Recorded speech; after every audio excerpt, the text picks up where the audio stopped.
Real estate business పడిపోయింది. చిన్నపాటి కష్టం చేసుకునేటోళ్ళు కొద్దిగా చూడాలి.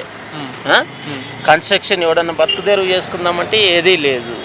అన్ని ట్యాక్సులు పెంచిర్రు, అన్నీ పెంచేసిర్రు. కొంచెం రియల్ ఎస్టేట్లో ఏదో కొద్దిగా చూడాలి. ఇంకోటి ఎడ్యుకేషన్ డిపార్ట్మెంట్ మీద అయితే చాలా ఘోరంగా ఉంది.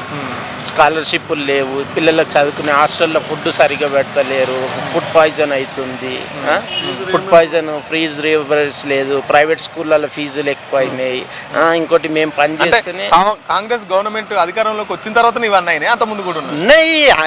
న్యాచురల్గా ఏ గవర్నమెంట్కి ఒకరికి ప్లస్ పాయింట్ ఉంటుంది, ఒకటి మైనస్ పాయింట్ ఉంటుంది. కానీ కొంచెం కాన్సన్ట్రేషన్ ఏంటంటే హాస్పిటలైజేషన్ మీద, స్కూల్స్ మీద, దాని మీద కాన్సన్ట్రేషన్ చేయి. కొంచెం రియల్ ఎస్టేట్ మీద ఏదో చిన్నపాటి వ్యక్తులు ఎవరన్నా రియల్ ఎస్టేట్ ఉంది, ఇప్పుడు ఒక ఇల్లు కొనుక్కుంటాడు, ఓ ఇల్లు కట్టాలని ఆయన అనుకుంటాడు. ఆయన దాని మీద ఒక 50 మంది పనులు బతుకుతారు.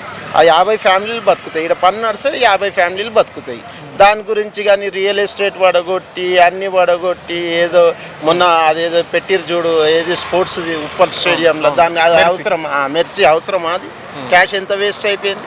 అదే ఏమైనా హాస్టల్ కట్టి హాస్టల్లో మెస్ ఛార్జీలు పెంచండి, మెస్ మంచి గుడ్ క్వాలిటీ పెట్టండి, హాస్పిటల్లో మంచిగా ట్రీట్మెంట్ ఇవ్వండి, ఇంకా 4 గవర్నమెంట్ హాస్పిటల్ కట్టండి. ఓకే, ఇవన్నీ ఓకే. మీ బస్తీలో మీ కార్పొరేటర్ ఎవరైతే హేమశ్యామల గారు ఉన్నారో? మా కార్పొరేటర్ వేరే ఎవరు? కంది నారాయణ, కంది శైలజ.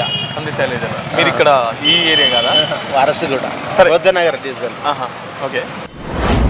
మీ వ్యాపారం అభివృద్ధి కావాలని కోరుకుంటున్నారా? అయితే వెంటనే క్యూనస్ని సంప్రదించండి. Schools, colleges, banks, shops, office promotions, land promotions, political promotions, restaurant promotions, hospital promotions, పుట్టినరోజు వేడుకలు, శుభకార్యాలు, వ్యాపారాలు ఏవైనా, సందర్భం ఏదైనా ఇప్పుడే క్యూనస్ ద్వారా తెలియజేయండి. మీ వ్యాపారాన్ని అభివృద్ధి చేసుకోండి.